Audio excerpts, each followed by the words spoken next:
नमस्कार साथियों, कैसे हैं आप सभी। उम्मीद करते हैं कि आप स्वस्थ होंगे, सुखी होंगे और प्रसन्न होंगे।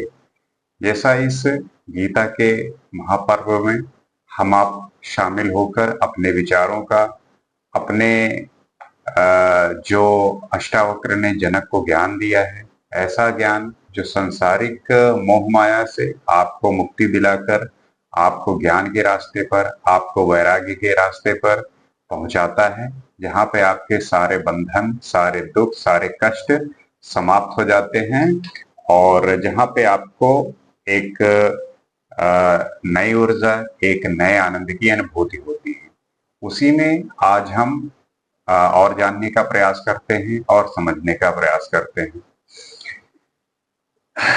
सकार सकारम नृतम विधि निराकारम तो निश्चलम एतत् तो उपदेशेन न पुनर्भव संभव।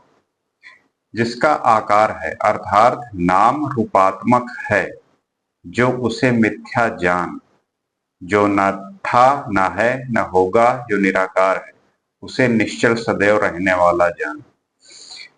कहने का तात्पर्य यह है कि जिसका आकार है अर्थात नाम रूपात्मक है, उसे मिथ्या जान। अक्सर हम कहते हैं भैया का नाम है, कहिए कि वही राजा हैं इस जगत के। तो व्यक्ति अपने नाम को लेके भी, अपनी आइडेंटिटी को लेके भी इतना ज्यादा कॉन्शियस होता है कि उसे लगता है कि उसका नाम चलता है। अक्सर होता है हमारे यहाँ कि नाम के प्रभाव से लोग जो है काम करते हैं, तो उसका प्रभाव जो हम समझते हैं वो दरअसल मिथ्या है। और जो निराकार है उसे निश्चल जान, मतलब सदैव रहने वाला जान, जिसका कोई आकार नहीं है, जिसका कोई रूप नहीं है, जिसका कोई नाम नहीं है, उसे ही सदैव निश्चल मान, उसे ही सदैव स्थिर मान। क्योंकि जब तक आपके अंदर का झूठ, जब तक आपके बाहरी सांसारिक दुनिया का मिथ्या आप इससे भ्रमित रहेंगे, तब तक आपकी जो अनुभूति है, आपकी जो स्थिति है, उसमें एक कटुता, एक बद्धता हमेशा विद्यमान होगी। तो सदैव निराकार समझ, सदैव सदैव रहने वाला समझ, यह जानकर वह चलायमान नहीं होगा। इस तत्व उपदेश से फिर तेरा इस जगत में पुनः प्रवेश संभव नहीं है। जिसने ब्रह्म को पा लिया, जिसने इस जगत को समझकर और उस परमात्मा से उसका भेंट हो गया, अपने इस जीवात्मा को उस परमात्मा का अंश बना दिया, फिर उसको इस सांसारिक जीवन में पुनः आने की जरूरत नहीं पड़ती। इसे ही मोक्ष कहते हैं, इसे ही मुक्ति कहते हैं। हमारे बीच से बहुत सारे ऐसे संत होते हैं जो उस स्थिति को पाकर इस सांसारिक जीवन से मुक्ति पा जाते हैं और उनकी इस मुक्ति का जो रास्ता है वो खुलता है उनके विषय वासना के त्याग से। उनके विषय वासना जो भोग है, अहंकार है, उसको जब वो त्यागते हैं तो उनको जो है वो मुक्ति का मार्ग मिलता है। क्योंकि जब तक आप अपने इस विषय वासना के चंगुल में हैं, you will not find your own मोक्ष। आपको अपना मोक्ष प्राप्त करने के लिए आपको इस विषय वासना जो सांसारिक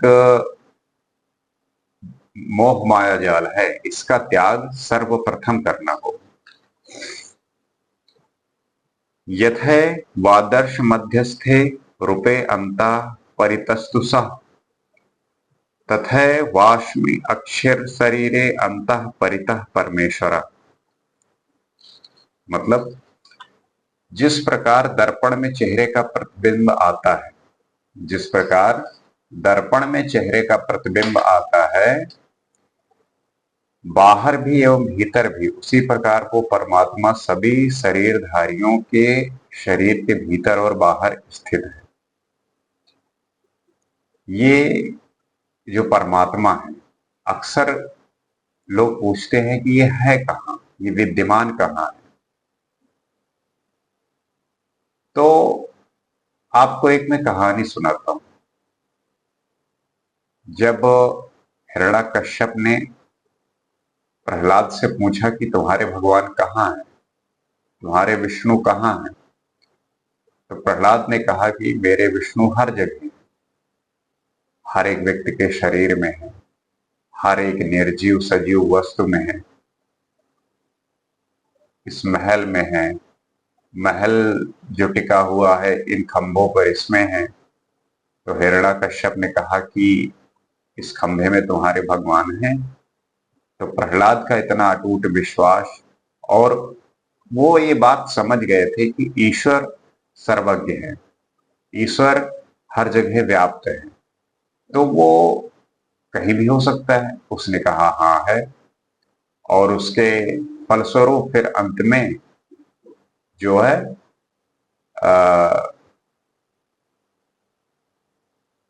नरसिंह भगवान का वहां से अवतार होता है।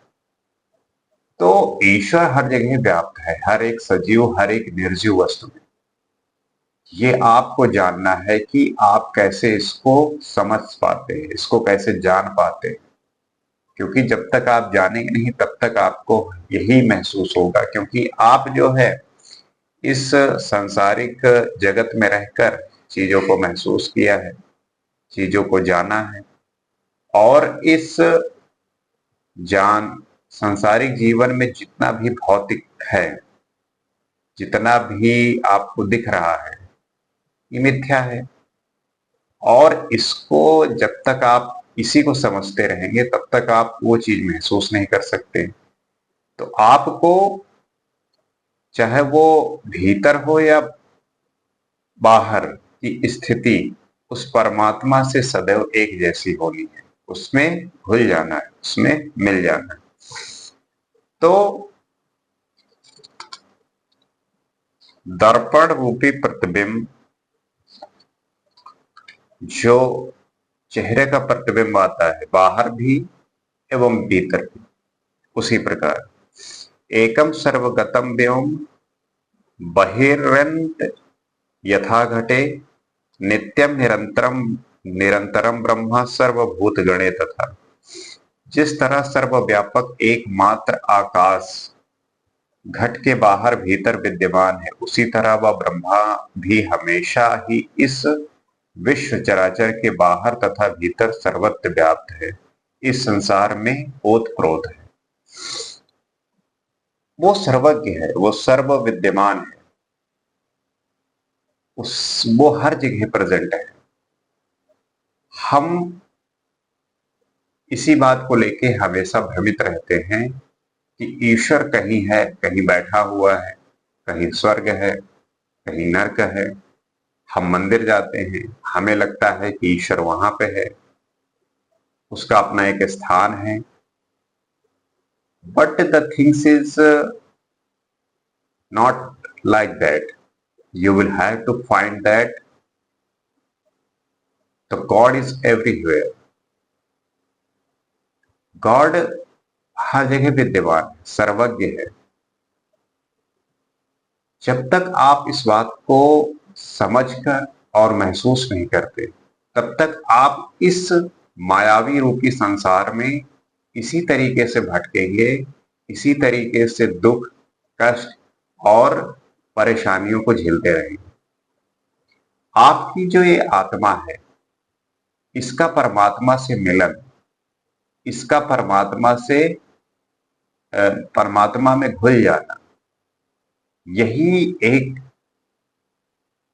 जीवात्मा का, एक मनुष्य का कर्तव्य होना चाहिए, अपने प्रति कि अपने को उस मोक्ष और मुक्ति के मार्ग पर ले जाके इस ज्ञान के माध्यम से, इस ज्ञान रूपी भव सागर में कूदकर, ताकि वो आपको उसके द्वार तक पहुंचा सके, वहां तक आपको ले जा सके।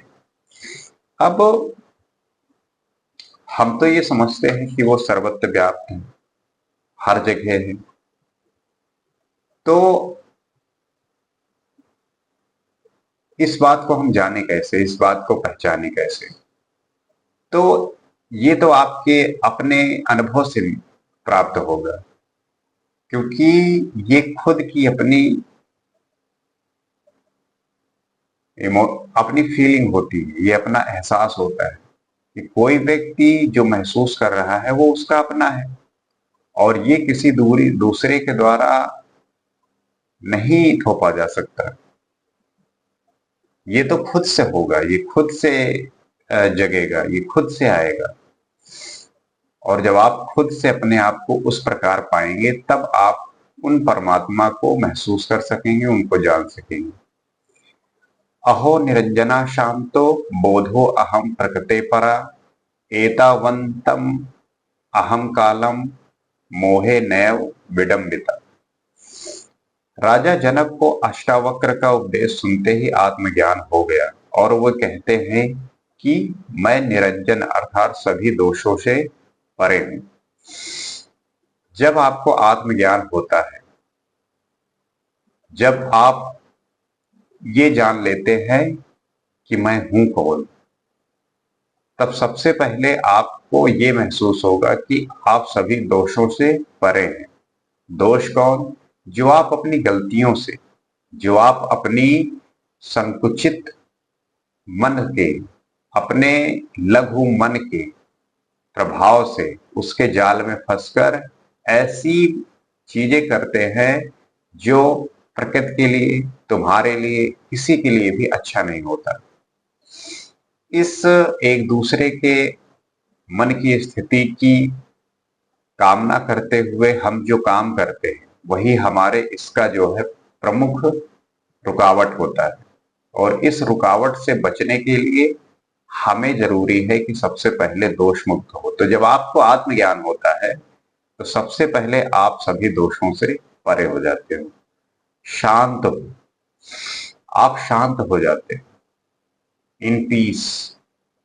और ये शांति आपको तभी मिलेगी जब आपकी इंद्रियां, आपके मन आपके कंट्रोल में हो। आप विषय वासना से, आपकी इच्छाएं, कामनाएं, सब कुछ उससे परे जा चुके हो, तभी शांत आप होंगे।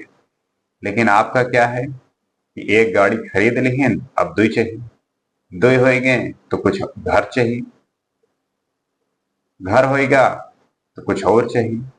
तो आप इस विषय वासना की, आप इस कामना के भ्रम जाल में इस तरीके से फंसे हुए हैं कि आपकी अपनी, आपका अपना आत्मबोध ये महसूस नहीं कराता कि आप क्या कर रहे हैं।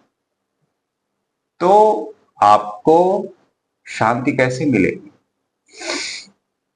आप अक्सर देखेंगे लोगों को शांति के तलाश में यहां वहां घूमते हैं, भटकते हैं। कभी पहाड़ पे चले गए, कभी समुद्र में चले गए, कहीं कहाँ चले गए। तो इस तरीके से लोग जो है अलग अलग तरीके से प्रयास करते हैं, लेकिन ये प्रयास करने का कोई मतलब होता नहीं। वो वहां भी उसी अवस्था में अपने आप को पाते हैं जहां से निकले होते हैं। ये बात कहीं जाने और आने का नहीं है, ये बात है अपने आप को जानने का। When you find yourself, who are you? Then there is no place, there is no circumstances, there is no situation can affect। ये बात है अपने बोध का। और ये पीस आपको तभी मिलेगी जब आपको आत्मज्ञान होगा, जब आपको खुद का बोध होगा। कहीं जाने से, कहीं आने से, किसी के मिलने से, किसी के रहने से, किसी के जाने से आपको पीस नहीं मिलेगी। पीस मिलेगी आपके अपने बोध से। प्रकृति से परे हूं, बोध हूं, प्रकृति से परे हूं। बोध हो गया है, समझ में आ गया है, सारी बातें समझ में आ गई। जब आप मिथ्या को समझ जाते हैं, अक्सर नहीं होता कि आप रिलेशनशिप में देखेंगे, कोई जब किसी से चीट करता है, किसी को धोखा देता है, तो जो सामने वाला है वो यही बोलता है कि बस मैं समझ गया। क्या समझ गया? वो यही समझ गया कि उसका भाव उसके प्रति है नहीं, उसका जो उसका जो मन है, उसका जो समर्पण है, उसके जो हृदय का भाव है, उसके प्रति है ही नहीं। तो वो कहता है कि मैं समझ गया। तो ये बोध अगर आपका सभी वस्तुओं के प्रति, सभी सजीव निर्जीवों के प्रति अगर आ गया, तो यही तो आत्मबोध है। लेकिन प्रॉब्लम यही है कि आप उस स्थिति को, अपने को उस कंफर्ट जोन में अपने आप को संगी पाते हुए आप ये बात छोड़ते नहीं। तो इसी में आप लगे रहते हैं, इसी में आप भ्रमित रहते हैं। आश्चर्य है, लेकिन मैं इतने समय तक मोह द्वारा ठगा गया हूं। जनक कहते हैं, जब उन्हें इस बात समझ में आ गई, तब वो यही कह रहे हैं कि इतनी समय तक तो मैं ठगा गया, मेरे साथ धोखा हुआ। रिलेशनशिप में थे और किसी के साथ और थे, और जब पता चला कि ओहो, ये तो धोखा हो गया मेरे साथ, या किसी पे किसी बात का भरोसा है लेकिन वो आपके पीछे कुछ और कर रहा है। चाहे वो बिजनेस को ले लो, चाहे पढ़ाई को ले लो, चाहे काम को ले लो। तो जब ये बात आपको समझ में आती है कि सच्चाई जब पता चलती है, सत्यता से आपका सामना होता है, when you face truth, and to truth is very hard, guts होनी चाहिए उसको फेस करने की। तो जब आप फेस करते हैं और उसको जब आप एनालाइज करते हैं, समझते हैं, तब आपको ये महसूस होता है कि आपके साथ ठगी हुई है। अक्सर यही होता है ना कि बाद में आपको ये महसूस होता है कि अरे मैं तो ठगा गया।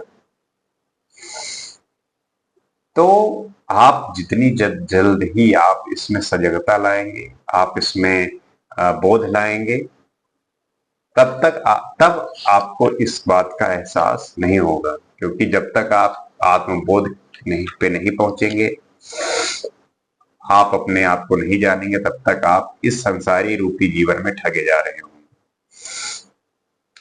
यथा प्रकाश याम्योको देह मेनम तथा जगत, अतो मम जगत सर्वम थवा नाचा किंचन।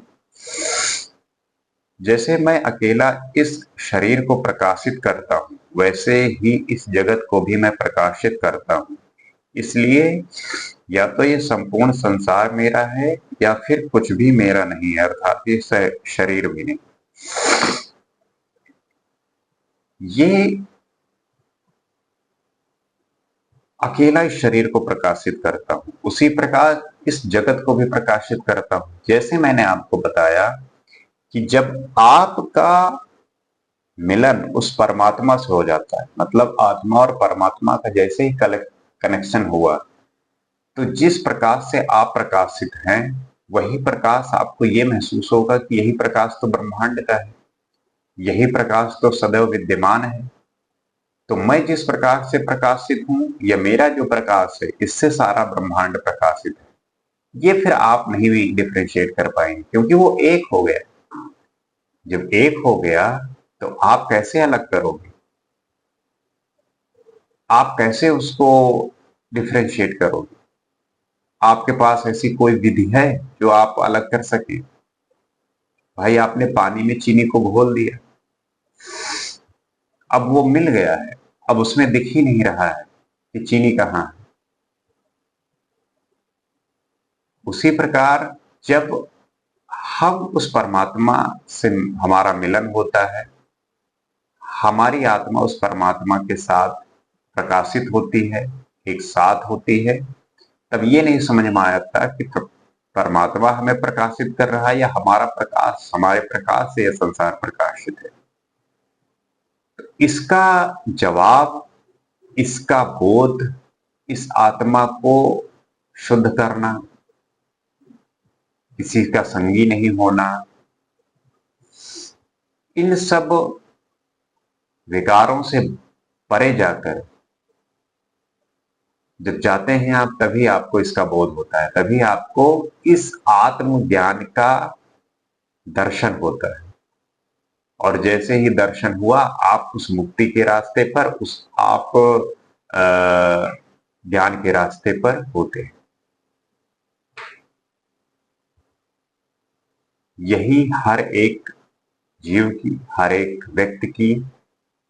व्यक्ति का उद्देश्य होना चाहिए और इस पे व्यक्ति को काम करना चाहिए, तभी आपके सारे सांसारिक दुखों का नाश हो। So I am hoping that you will understand these things and आप इस पे काम करेंगे, आप इसको समझने का प्रयास करेंगे, आप मेडिटेट करेंगे, चिंतन करेंगे, मंथन करेंगे, तब आपको ये बात समझ में आएगी। क्योंकि इस संसारिक रूपी जीवन में रहकर कोई अगर सोचे कि मैं मुक्त हो जाऊं, संतुष्ट हो जाऊं, शांति मिल जाए, वो मिलेगी नहीं। तो आपको अपने जीवन की जो दशा है वो खुद तय करनी है और उसके आप खुद मालिक हैं। अगले एपिसोड में हम और बात करेंगे। आज के लिए इतना ही। नमस्कार।